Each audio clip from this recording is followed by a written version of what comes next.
आप देख रहे हैं लाइव इंडिया हर पल। नमस्कार, आप देख रहे हैं लाइव इंडिया हर पल। मैं हूं आपके साथ रेखा मिश्रा। मोदी सरकार ने जो बजट दुनिया के साथ देश के सामने रखा है, उस बजट को लेकर के सत्ता पक्ष और विपक्ष बेहद ही आमने सामने नजर आ रहा है। यानी कि सत्ता पक्ष के नेता जहां मोदी सरकार के बजट की जमकर सराहना कर रहे हैं, वहीं विपक्ष इस बजट को नकारात्मक बता रहा है और कहा है कि बजट से जितनी उम्मीदें थी उस उम्मीदों पर ये बजट खरा नहीं उतरा है। वहीं अगर हम बीजेपी के अलग अलग राज्यों के मुख्यमंत्रियों की बात करें तो सभी ने बजट को लेकर के प्रेस कॉन्फ्रेंस किया है और इस बजट की जमकर सराहना की है। लेकिन विपक्ष इस बजट को बेहद ही निराशाजनक बता रहा है। किसने क्या कहा है, चाहे वो सत्ता पक्ष के नेता हो या फिर विपक्ष के नेता हो, वो हम आपको सुनाते हैं। आदमियों के लिए नहीं है और कुछ खास आदमियों के लिए है। तो विकसित भारत कैसे निर्माण होगा? विकसित भारत ये गांव में चल के देखा ही नहीं किसी ने। आप देखा ही जाके विकसित भारत, जल जीवन मिशन की क्या स्थिति है सो देखा ही, जो राष्ट्रपति ने भी अपने भाषण में इन्होंने कहलवा दिया। सारा पैसा खा गए, सारा पैसा खा गए और दिल्ली में बैठे हुए लोग आंखें बंद करे बैठे हुए। तो आपकी नजर में बजट कैसा? हमारी नजर में पहले ही मैंने कहा कि आम आदमी का बजट है ही नहीं, ये कुछ खास आदमी का बजट है और इस देश की सारी नीतियां कुछ खास लोगों के लिए बन रही हैं। देखिए, विपक्ष के समझ से यह बजट बाहर है, क्योंकि विपक्ष बजट के गंभीरता को नहीं देख पाई। ये बजट स्वावलंबी भारत को, वोकल फॉर लोकल यानी घर घर रोजगार का एक नया जो है लकीर खींचने वाला है। आप इसमें देखिए, आईआईटी में, आईआईएम में, Indian institute of management and Indian institute of technology, इसमें एडमिशन का सीट बढ़ाया जा रहा है। यानी नए जनरेशन को आगे बढ़ाने का इसमें बहुत बड़ा संदेश है। इतना ही नहीं, जो 15,000 स्कूल है और 500 कॉलेज है, वहां पर कंटेंट क्रिएटर लैब खोला जाएगा, जो कि आज के जमाने के लिए बहुत ही आवश्यक है। तो हमारे जो स्कूल और कॉलेज के बच्चे हैं, उनको कंटेंट क्रिएटर लैब खोलकर उसकी ट्रेनिंग दी जाएगी। और जो जरूरतमंद कैंसर के रोगी हैं, डायबिटीज के रोगी हैं और ऐसे इंपॉर्टेंट जो कि जीवन रक्षक दवाई है, उस दवाई की कीमत को कम किया गया है। और इसके साथ साथ एमएसएमई, लघु उद्योग, कुटीर उद्योग, सूक्ष्म उद्योग, जिससे कि छोटे छोटे उद्योग जो गांव में लोग लगाते हैं, घर घर उद्योग जिसको बोलते हैं, और उसमें 10,000 करोड़ रुपए का जो प्रावधान किया गया है। और इसके साथ साथ बिहार में हाई स्पीड रेल प्रोजेक्ट को जो है मंजूरी दी गई है और अब हम बिहार में भी सेमी बुलेट ट्रेन देख पाएंगे। और हमारा जो सपना है कि हम बिहार में पटना से गया 20 मिनट में पहुंचे, पटना से मुजफ्फरपुर 20 मिनट में पहुंचे, तो ये भी सपना आने वाले समय में पूरा होने जा रहा है। इसके साथ साथ आपने देखा कि जो आंतरिक जल मार्ग है हमारा, और यहाँ पर जहाज का रिपेयरिंग सेंटर खुलेगा। और अब जो है ये बक्सर से यानी बनारस से लेकर और फरक्का तक हमारा जो है जल मार्ग भी जो है शुरुआत होने की पूरी बजट में जो है प्रावधान किया गया है। तो इस तरह बजट जो है आम लोगों के लिए, महिलाओं के सशक्तिकरण के लिए काफ़ी इसमें जो है प्रावधान किया गया है, युवाओं के रोजगार के लिए प्रावधान किया गया है, किसानों को खुशहाल बनाने का प्रावधान है। तो इस तरह करके जो है बजट आने वाले समय में एक लंबा लकीर खींचने वाला है। लेकिन शशि थरूर ने कहा है कि क्लियर नहीं हो पाया कि अगर मेडिकल साइंस की कॉलेजेस खुलेंगे, आयुर्वेद की कॉलेजेस खुलेंगे, तो किन स्टेट में खुलेंगे, क्योंकि केरल में सबसे ज्यादा जरूर, उन्होंने केरल का जिक्र किया। तो अलग अलग नेता अपने अपने स्टेट में चाहते हैं कि हमारे यहाँ ये कॉलेज खुले, हमारे यहाँ ये सुविधा हो। लेकिन अभी इस बजट में सब कुछ ओपन रखा गया है। जहां भी जरूरत महसूस किया जाएगा वहां पर इन सब तरह के संस्थाओं को दिया जाएगा। उन्हें पढ़ने आता नहीं है। अगर राहुल गांधी से पूछ लिया जाए कि नॉमिनल जीडीपी क्या होता है तो वो हाथ खड़ा कर देंगे। उनसे पूछ लिया जाए कि आपके जमाने में जो कैपेक्स महज 1 लाख करोड़ का होता था, अभी 12 लाख करोड़ का है, कैपेक्स होता क्या है, राहुल गांधी को वो भी नहीं पता है। यह बजट देश के भविष्य की आधारशिला रखने का बजट है। अगर हम सही अर्थों से बात करें तो पहले 5 साल हमने मूलभूत जरूरतों के लिए किया, गैस कनेक्शंस, बिजली, सड़कें। दूसरे में हमने एक असेंबली लाइन के लिए किया कि लोगों को रोजगार मिले, इसके लिए हम लोगों ने बहुत सारे उद्योग लगाने का काम किया। और ये जो बजट है, ये बजट हमारे मैन्युफैक्चरिंग को रॉ मटेरियल खान से लेकर विदेश भेजने तक का जो पूरा असेंबली लाइन होता है उसको तैयार करने का बजट है। इस बजट से युवाओं को रोजगार मिलेगा। यह बजट है भविष्य को तैयार करने का। आज के एआई के जमाने में अगले 10 वर्ष क्या होने जा रहे हैं किसी को नहीं मालूम है, लेकिन मल्टीपल यूनिवर्सिटीज को एक स्थान पर खोल करके और हमारे युवाओं को भविष्य के लिए तैयार करने का यह बजट है। जिन्हें समझ में आ रही है वो बहुत अच्छा जान रहे हैं, जिन्हें समझ ही नहीं होती है और जिनका काम ही केवल विरोध करना, वह तो विरोध करेंगे। देश की जनता को इस बजट से बहुत ही फायदा मिला और हमने जो लक्ष्य रखा था 2047 में विकसित भारत बनाने का, उसके लिए यह बहुत ही प्रमुख क्षेत्र का कार्य पूरा करता। और आप लोग कह रहे हैं ये प्रोग्रेसिव बजट है। विपक्ष तो बोलेगा ही, विपक्ष कुछ किया है आज तक? अगर हर एक जिला में लड़कियों के लिए हॉस्टल खुलने की बात है तो लड़कियों को हॉस्टल खुल रहा है तो बजट फेल हो गया। अगर यूनिवर्सिटी खोलने की बात है, रेजिडेंशियल यूनिवर्सिटी इतने बड़े स्केल पर आप देख रहे हैं, या स्किलिंग के लिए या टेक्सटाइल के लिए मेगा पार्क खोलने की बात है, अगर हाई स्पीड कॉरिडोर बनाने की बात है, अगर आयुर्वेदा में एम्स बनाने की बात है, तो सब तरफ। और सबसे बड़ी बात यह है कि एमनेस्टी देना, माने एक जो टैक्स पेयर है उनको भी एक कॉन्फिडेंस देना, या बाहर में जो लोग रहता है वो भी आ करके यहाँ पैसा अपना इन्वेस्ट कर सकते हैं। तो अगर बजट को मुझे जितना आया है कि जो ग्लोबल सिचुएशन है, चाहे ट्रम्प टैरिफ हो, चाहे वॉर की स्थिति हो, उस परिस्थिति में अगर 7% ग्रोथ सरकार मान रही कि कंट्री का होगा और उसके लिए जो भी पॉलिसी सपोर्ट है किया जा रहा है, तो मेरे ख्याल से बहुत ही one of the best budget मुझे। बिल्कुल, मैं माननीय प्रधानमंत्री जी और माननीय वित्त मंत्री जी का बहुत बहुत आभार व्यक्त करती हूँ कि इस तरह का जिस तरह उन्होंने विकसित भारत बनाने की ओर बढ़ने के लिए, विकसित भारत बनाने के लिए जो हमको आज से फाउंडेशन रखनी है विकसित भारत की और जो गति देनी है हमारी जो आर्थिक व्यवस्था है, पूरा उस पे आधारित बजट पेश किया है, देश को समर्पित किया है।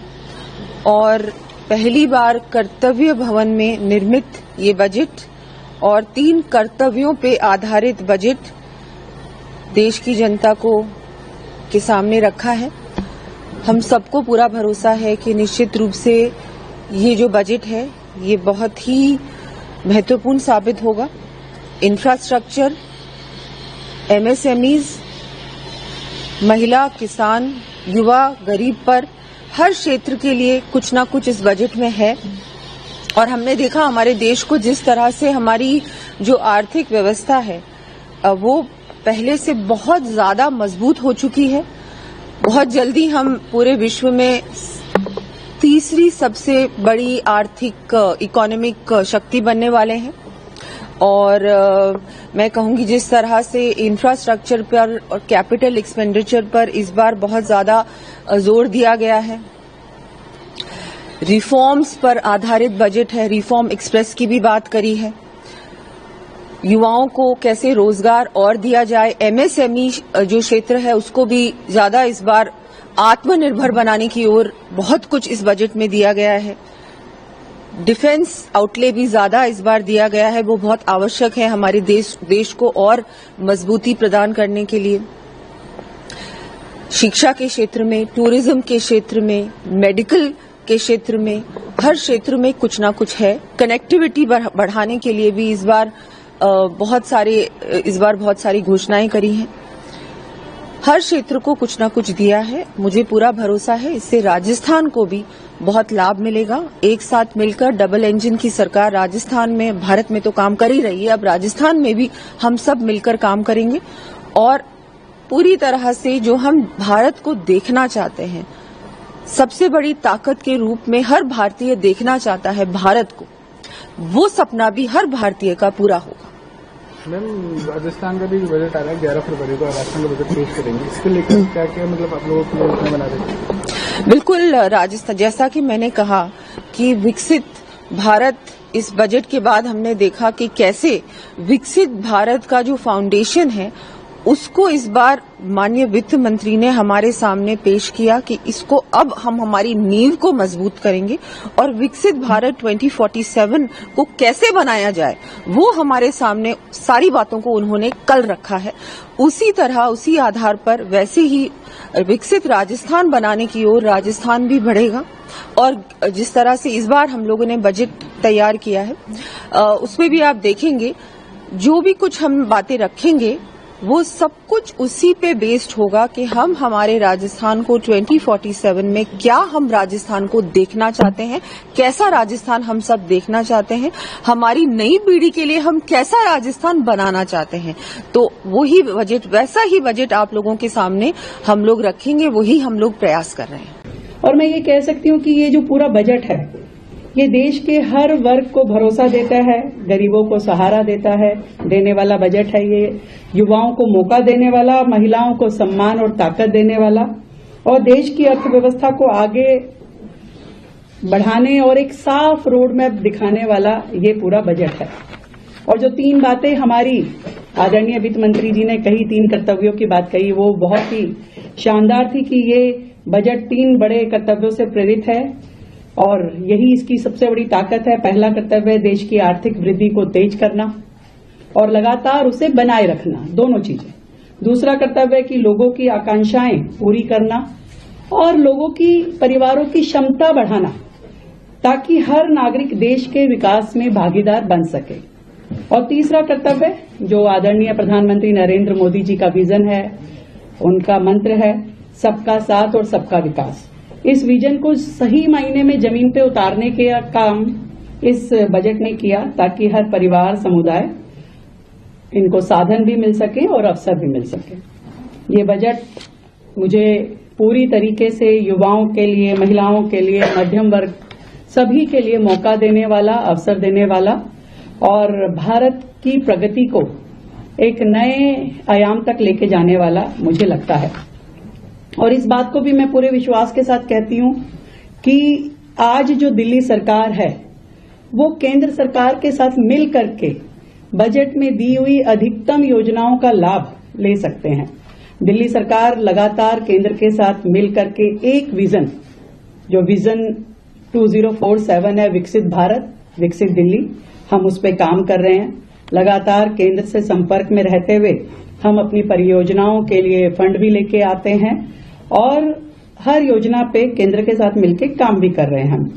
तो ये सारा का सारा जो बजट है, इसमें हर एक एक्सपेक्ट को जब मैंने देखा तो दिल्ली के लिए मुझे बहुत ही ये शानदार बजट दिखाई देता है, जिसमें रोजगार के भी अवसर हैं, डेवलपमेंट के लिए भी हमारे साधन हैं और पूरी तरीके से इस बजट को हम दिल्ली के हित में मानते हैं। बहुत ही शानदार लगा मुझे इस बजट में महिलाओं के लिए जो प्रोविजन रखा गया, विशेष रूप से हमारी लड़कियों के लिए जो हॉस्टल्स हैं। अब हर जिले में जब हॉस्टल बनेंगे तो लड़कियों को बेहतर एजुकेशन के लिए, अपने रोजगार के लिए अवसर मिल पाएंगे। अन्य राज्यों से आकर के भी लोग जिस राज्य में वो अपनी पढ़ाई करना चाहते हैं, रह करके काम करना चाहते हैं, उन्हें अवसर मिलेंगे। दिल्ली भी इसमें सहभागी होगा। ये एक बहुत बड़ा, मुझे लगता है कि देश को एक बूस्ट मिलने वाला है इस चीज से। युवाओं के लिए भी हमने देखा कि अनेक प्रकार की योजनाएं और एक तरीके से नेक्स्ट जनरेशन बजट इसको कहें तो कोई गलत नहीं है, जिसमें स्वास्थ्य पे, खेल पे, पर्यटन पे, हर चीज को रोजगार के साथ जोड़ा गया है। और इस बजट से कुल मिला के ग्रोथ भी मिलता है, सुधार भी मिलता है और जनता को राहत भी मिलती है। मैं जब इन सारे प्रोविजंस की बात करती हूं तो विशेष रूप से कहना चाहूंगी कि इस बजट में जो हमें दिल्ली के लिए एलोकेशन मिला, जो 1348 करोड़ रुपए, उसके लिए भी मैं धन्यवाद देना चाहती हूं। शासकी के अंतर्गत जो 3 राज्य है, दिल्ली, पुडुचेरी और जम्मू एंड कश्मीर, इसके लिए पहले बजट हुआ करता था 6,275 करोड़ रुपए, अब उसको बढ़ा के 15,380 करोड़ कर दिया गया है। तो ये तीनों राज्य जो लेजिस्लेचर वाले हैं, इनको इसका सीधा लाभ मिलेगा और दिल्ली इस पूरे लाभ में से अधिकतम लेके जाने का प्रयास करेगी। आदरणीय प्रधानमंत्री जी ने पहली बार जो हरियाणा को दिया है, कांग्रेस 55 साल तक देश के अंदर सत्ता में रही है। ये लगातार लंबे समय तक कांग्रेस पार्टी हरियाणा में भी सत्ता में रही है, केंद्र में भी कांग्रेस की सरकार रही है। मैं क्योंकि आरोप लगाना तो आसान है, परंतु तुलना करे किसी भी, मैं उसको बताना चाहता हूं जो नरेंद्र मोदी जी ने इस बजट के अंदर हरियाणा को दिया है, ऐतिहासिक दिया है। आज तक इतना किसी सरकार ने नहीं दिया जो नरेंद्र मोदी जी ने हरियाणा को दिया है। राखी गढ़ी को लेकर जिक्र हुआ, राखी गढ़ी से भी अलग मैंने कहा है कि नरेंद्र मोदी जी ने ऐतिहासिक हरियाणा को इतना दे दिया है इस बजट के अंदर कि कांग्रेस के सपने से भी बाहर है, क्योंकि वो सत्ता में रहे। मैं इसलिए सपने से कह रहा हूं, वो सत्ता में कभी लाने में नाकामयाब रहे हैं नरेंद्र मोदी जी ने, क्योंकि नरेंद्र मोदी जी हरियाणा के लोगों से प्यार करते हैं, स्नेह करते हैं, और उसका कारण है जो नरेंद्र मोदी जी ने हरियाणा को दिया है। आज हरियाणा को नंबर 1 के ऊपर दिया है, नंबर 1 के ऊपर। उसको आंकड़े ध्यान करने चाहिए क्या दिया है, उसको पता नहीं, ऐसे गुमराह मत करना चाहिए, क्योंकि ये लोग तो कुछ लाने में नाकामयाब रहे हैं, केंद्र से कुछ नहीं ला पाए। पहली बार नरेंद्र मोदी जी ने, जिससे कि मेरे हरियाणा की तस्वीर बदलेगी, मेरा हरियाणा विकसित हरियाणा होगा, आदरणीय नरेंद्र मोदी जी के नेतृत्व में होगा, क्योंकि मोदी जी बहुत स्नेह हरियाणा के लोगों से करते हैं। इतना जो हमारे किसान की जमीन सेम से ग्रसित है, उसके अंदर इस बजट के अंदर कहा गया है। इस बजट के अंदर इंडस्ट्री, एमएसएमई के बारे में कहा गया है और एआई के बारे में कहा गया है। इसका सबसे बड़ा लाभ अगर किसी को मिलने वाला है तो हरियाणा के ही युवाओं को मिलने वाला है, हरियाणा के लोगों को मिलने वाला है। मेरे ख्याल से कांग्रेस की समझ में नहीं आया बजट सबसे बड़ी बात तो ये है, इनको समझना चाहिए। और मैं चाहूँगा कि कांग्रेस के नेता कहीं ना कहीं जरूर इसके ऊपर काउंसलिंग लें, ट्रेनिंग लें, ताकि वो समझे इस बजट को और समझ करके फिर प्रतिक्रिया दें। ऐसे मत दें प्रतिक्रिया। कौन सी वाली कांग्रेस सर? कई तरह की है ना, कोई भी कांग्रेस है, अलग अलग गुट्टों में बटी हुई है। कई लोग तो देर नहीं करते भी तो माननीय निर्मला सीतारमण जी ने पूरा बजट भी नहीं पढ़ा तो एक ने ट्वीट कर दिया, भाई तब देख तो ले सारा का सारा। सर कहा जा रहा है इनके अंदर होड़ लगी हुई है, होड़ लगी हुई है कि कौन राहुल गांधी के पास जाकर के पहले हाजिरी लगाए। भाई नरेंद्र मोदी जी के नेतृत्व में देश बदल रहा है। आदरणीय प्रधानमंत्री जी ने संकल्प लिया है 2047 तक भारत विकसित राष्ट्र बनेगा। ये कौन नहीं जानता या कौन नहीं देखता। इनके समय के अंदर 2014 से पहले भारत दुनिया की आर्थिक 12वें-13वें स्थान के ऊपर था। ये नरेंद्र मोदी जी का ही तो कमाल है, जिसने इस भारत को दुनिया की जो संकल्प लिया था कि हम 5वीं आर्थिक शक्ति बनाएंगे, बना दिया। ये कोई वैसे नहीं बन गया, खाली आंकड़ों में बन गया। इसके पीछे की मेहनत है, उस मेहनत को तो ये जानते नहीं है कि मेहनत क्या कर रहा है। मोदी सोता नहीं है, रात को दिन रात देश को आगे बढ़ाने के लिए लगा हुआ है। और फिर संकल्प लिया कि भारत को दुनिया की 3री आर्थिक शक्ति बनाएंगे। 4थी बन गया ना, 3री रह गया। ये बजट उस संकल्प को पूरा करने वाला बजट है। मैंने कहा है कि कांग्रेस के लोगों को, राहुल गांधी को भी ट्रेनिंग लेनी चाहिए। इस बजट को समझ नहीं आया, इनके बजट अभी समझ नहीं आया।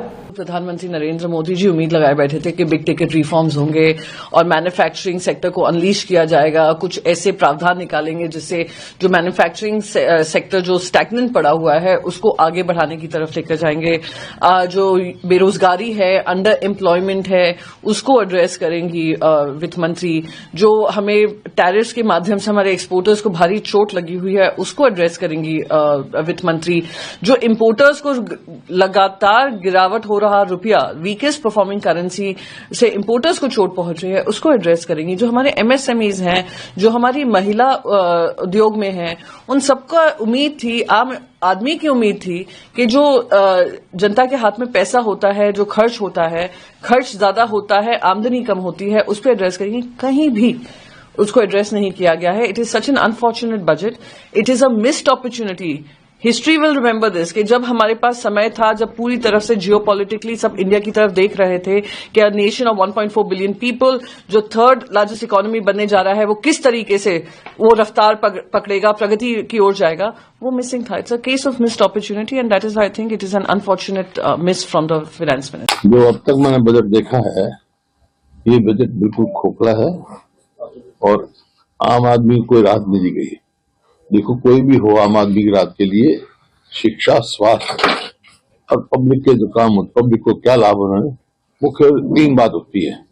जहां तक एजुकेशन का सवाल है, 2002-03 में तो एजुकेशन बजट पे जो सेस को निकालकर 2.3 था टोटल बजट का अलॉटेड था। अब 2026-27 में ये 1.1 कर दिया एक्सक्लूडिंग सेस, आधा कर दिया, आधा हो गया। मतलब उसके देखते ना उससे हिसाब से।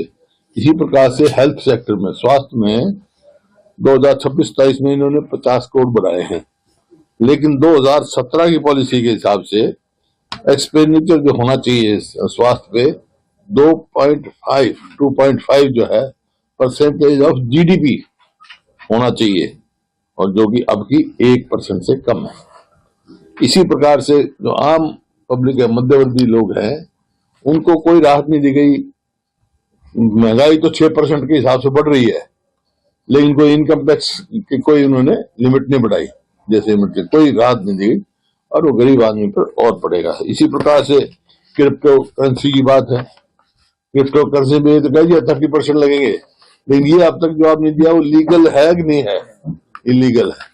इसी प्रकार से जो आम आदमी का, जो मध्यवर्गीय लोग हैं, किसान हैं, उसका तो पेट्रोल, डीजल, पेट्रोल ये चाहिए, इसमें कोई राहत नहीं दी गई, डीजल में कोई राहत नहीं दी गई, और किसान को कोई वो नहीं किया, प्रायोरिटी नहीं दी, किसान की कोई राहत नहीं किया। जबकि मांग थी ये कि स्वामीनाथन एमएसपी जो है C2+C2 फॉर्मूले पे एमएसपी किसान को मिलनी चाहिए। कहते तो हैं 24 फसलों में दे रहे हैं हरियाणा में, किसी ने कोई फार्मर को नहीं दिया। तो आपने सुना तमाम नेताओं को, सत्ता पक्ष और विपक्ष ने बजट को लेकर के अपनी अपनी प्रतिक्रिया व्यक्त की है। फिलहाल इस बजट को लेकर के सत्ता पक्ष और विपक्ष आमने सामने भी नजर आ रहे हैं। मेरे साथ फिलहाल अभी के लिए इस बुलेटिन में इतना ही। आप देखते रहिए लाइव इंडिया हर पल। नमस्कार।